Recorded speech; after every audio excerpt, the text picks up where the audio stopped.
Hier, Jamie Dimon, le président de JP Morgan Chase, la plus grande banque des États-Unis, s'est exprimé sur Fox News et a fait une confession à Maria Bartiromo.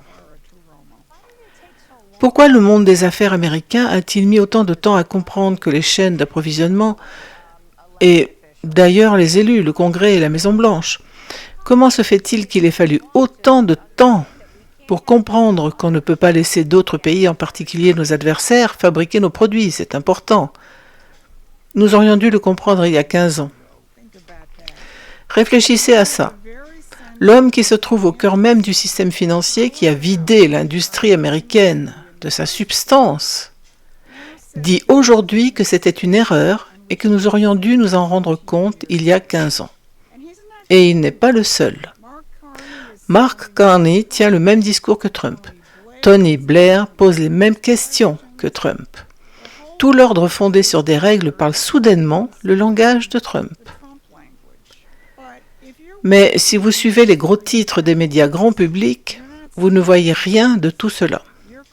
Vous êtes absorbé par la décision qu'un juge vient de rendre ou par la dernière tempête sur les réseaux sociaux, conçue pour vous maintenir dans un défilement sans fin vers le pessimisme. Mais pendant que vous observez ce cycle d'indignation, quelque chose de plus important est en train de se produire. Ce que les médias ne vous diront pas, c'est que Donald Trump vient de provoquer le plus grand bouleversement du pouvoir économique et stratégique de toute la période d'après-guerre. Et vous n'êtes pas censé le voir. Mais Carney, Blair et Dimon le voient. Et ils s'affolent. Je m'appelle Suzanne Kokinda et ici, chez Promethean Action, le voyons clairement, car nous comprenons quel est le véritable champ de bataille. Celui sur lequel le président Trump se bat réellement. Alors, si c'est le genre de combat qui vous intéresse, n'hésitez pas à cliquer sur j'aime, partager et s'abonner pour qu'on reste en contact et qu'on touche davantage de personnes. Voici ce dont je vais parler aujourd'hui.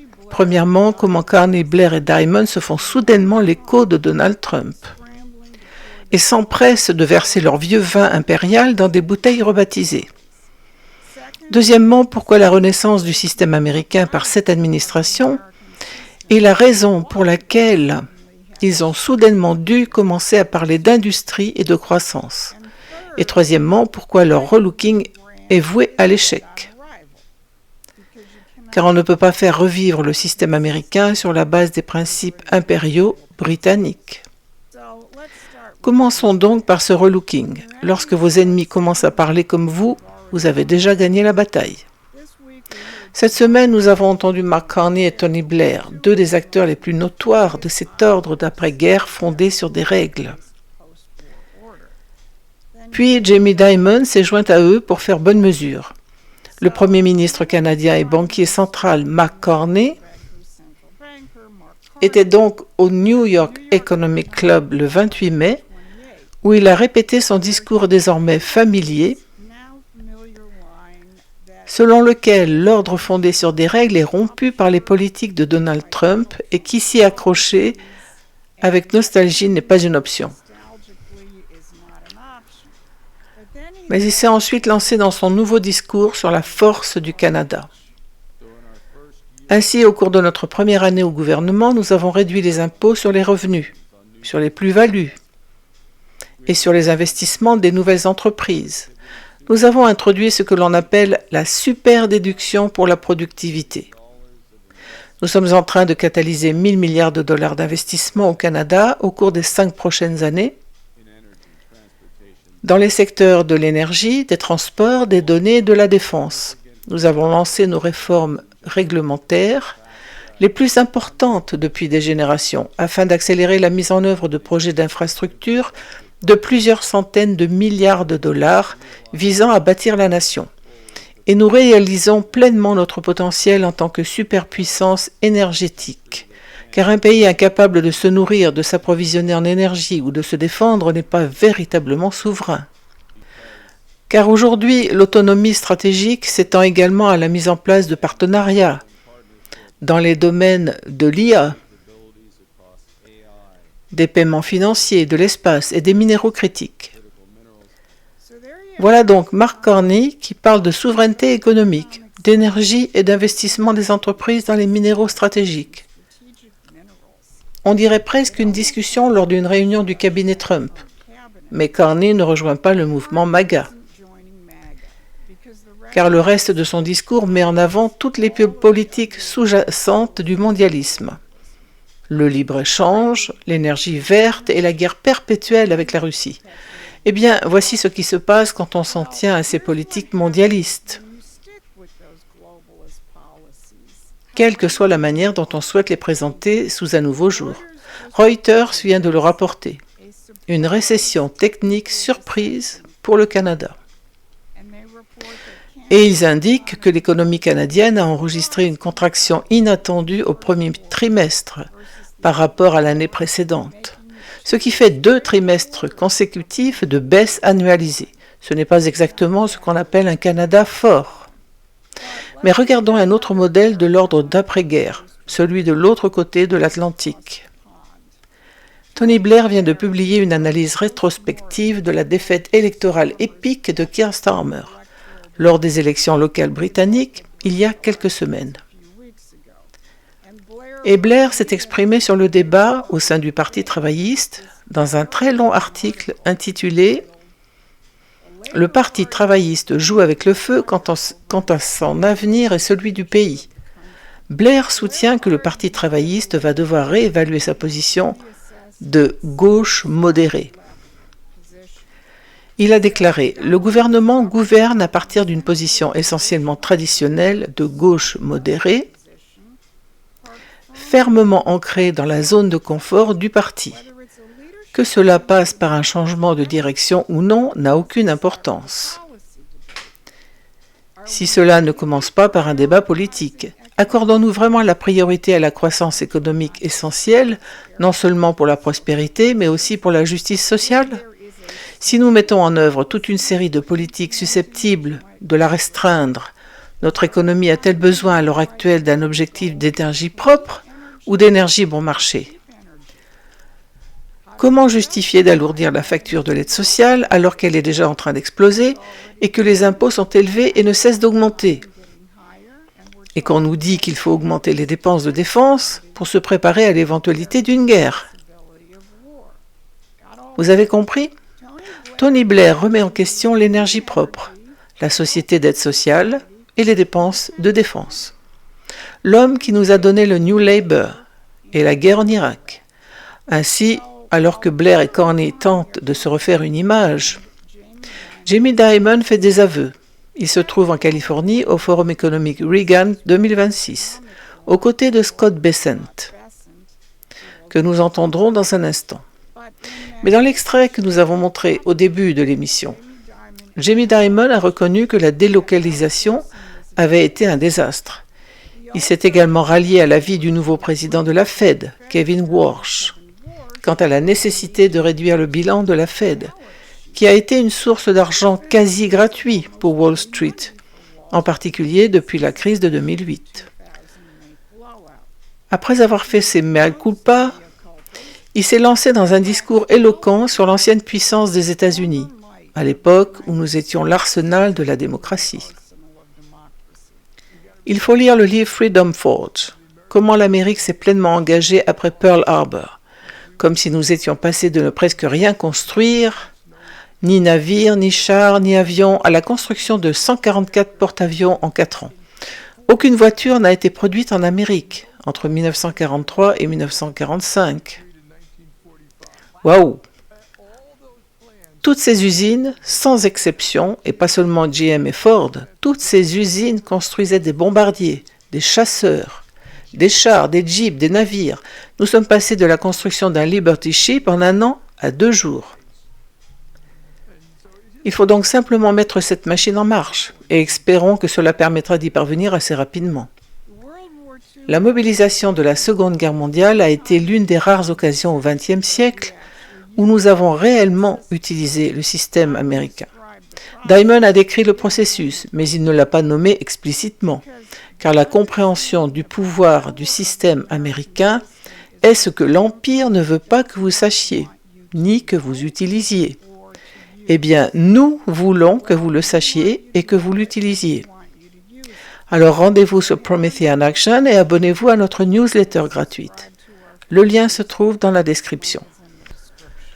Ainsi, ces trois piliers de l'ordre d'après-guerre, un banquier central, un premier ministre en exercice, un ancien premier ministre, et le banquier le plus puissant de Wall Street tentent tous de canaliser Donald Trump. Ils reconnaissent qu'un événement majeur est en train de se produire et ils se démènent pour rester dans la course. Eh bien, voici de quoi il s'agit. Hier, le président Trump a publié ceci sur Truth Social. Pensez-y.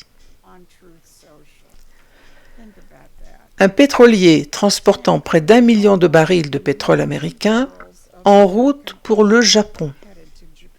2 jours plus tôt, lors de la réunion télévisée du Conseil des ministres, le secrétaire à l'Intérieur, Doug Burgum, a replacé cela dans son contexte. Et bien sûr, vous avez mentionné le Venezuela, mais tout ce pétrole qui afflue vers nos raffineries de la côte du Golfe contribue également à maintenir le prix de l'essence à un niveau bas chez nous. Donc, encore une fois, c'est une transformation incroyable.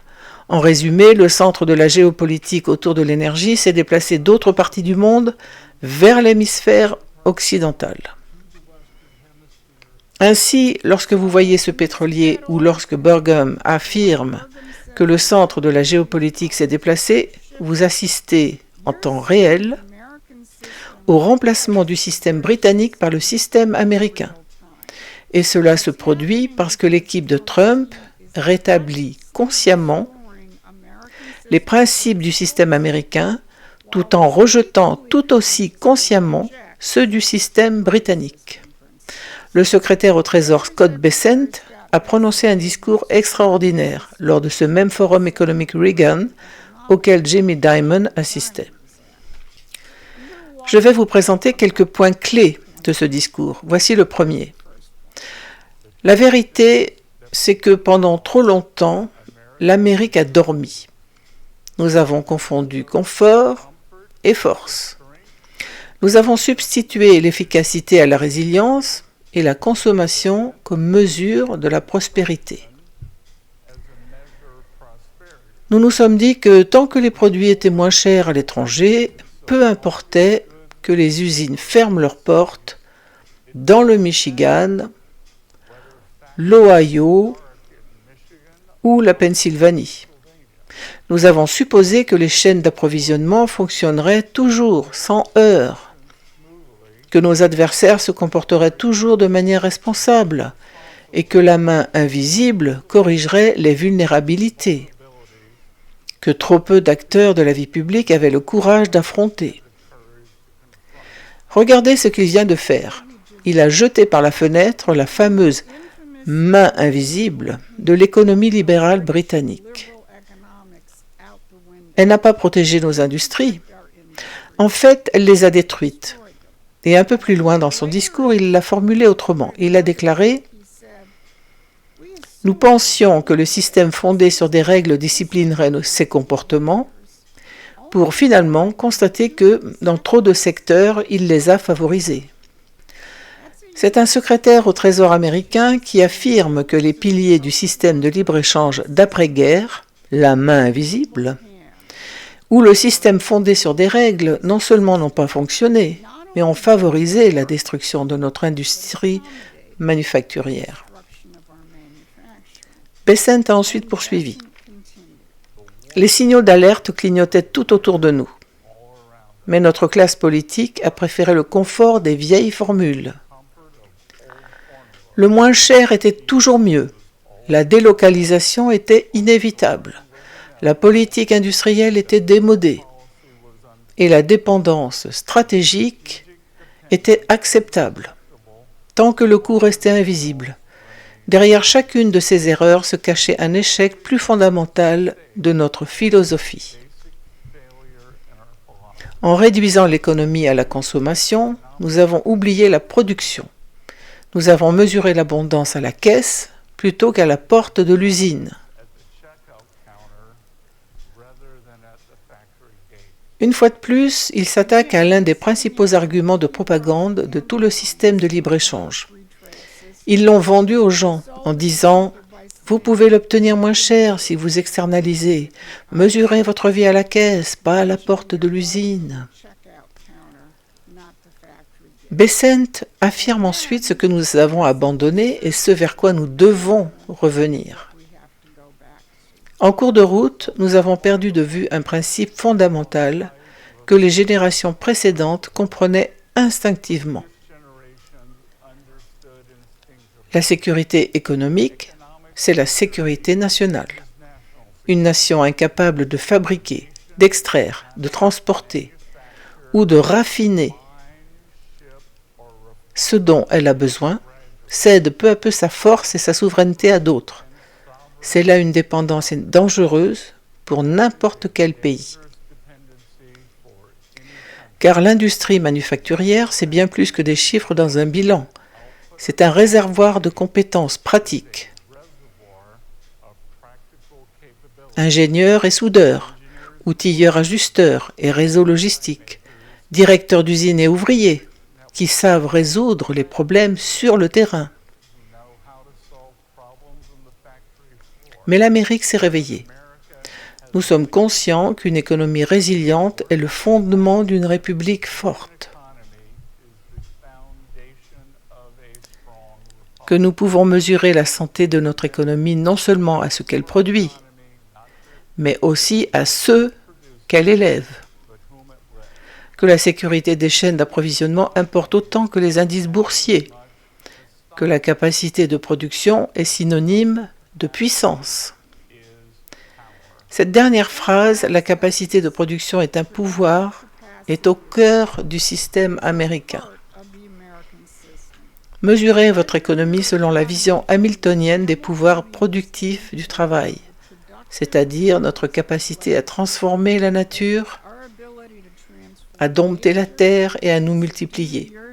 Lorsque ce potentiel est libéré, aucune campagne de slogan de Tony Blair ou de Mark Carney ne pourra le surpasser, car ce n'est pas un slogan, c'est un principe. Et Scott Bessent l'a souligné jeudi, lors de la conférence de presse à la Maison-Blanche. Une journaliste lui a servi le sophisme habituel.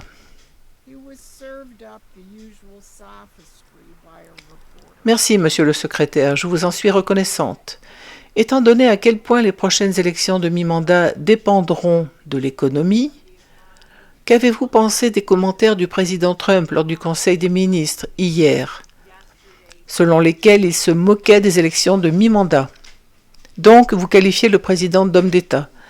Vous dites qu'il adopte une position digne d'un homme d'État,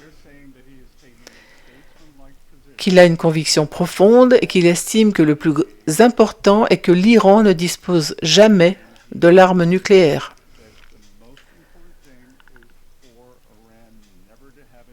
Je pense donc que les deux choses peuvent être vraies. Nous pouvons obtenir de bons résultats aux élections de mi-mandat. Bessent a mis le doigt dessus. C'est la clé. Le président agit comme un homme d'État. Il agit en fonction de ce dont la nation et le monde ont besoin, et non dans un but de gain politique à court terme. Aussi important que cela puisse être, c'est quelque chose que le porte-parole de l'establishment ne peut pas contrer. Ils peuvent emprunter quelques mots ou slogans, mais on ne peut pas simuler des principes, car les leurs sont diamétralement opposés à ceux du système américain. Ainsi, cette semaine, 3 des figures les plus puissantes de l'ordre d'après-guerre, Mark Carney, Tony Blair et Jamie Dimon, se sont tous exprimés en public, en reprenant le discours de Donald Trump. Canada fort, croissance de l'emploi, puissance industrielle américaine. Ils ne copient pas Trump parce qu'ils ont changé d'avis. Ils le copient parce que Bessent, Burgum et ce pétrolier viennent de montrer au monde entier que le système américain est de retour, alors qu'ils versent leur vieux vin impérial dans de nouvelles bouteilles rutilantes. Promethean Action contribue à bâtir le système qui remplacera le leur. Et si vous souhaitez vous joindre à ce combat, rejoignez-nous en tant que membre de soutien ou contributeur. C'était votre briefing du samedi. Merci de nous avoir suivis. S'il vous plaît, prenez un instant pour vous abonner à notre newsletter gratuite sur prometheanaction.com.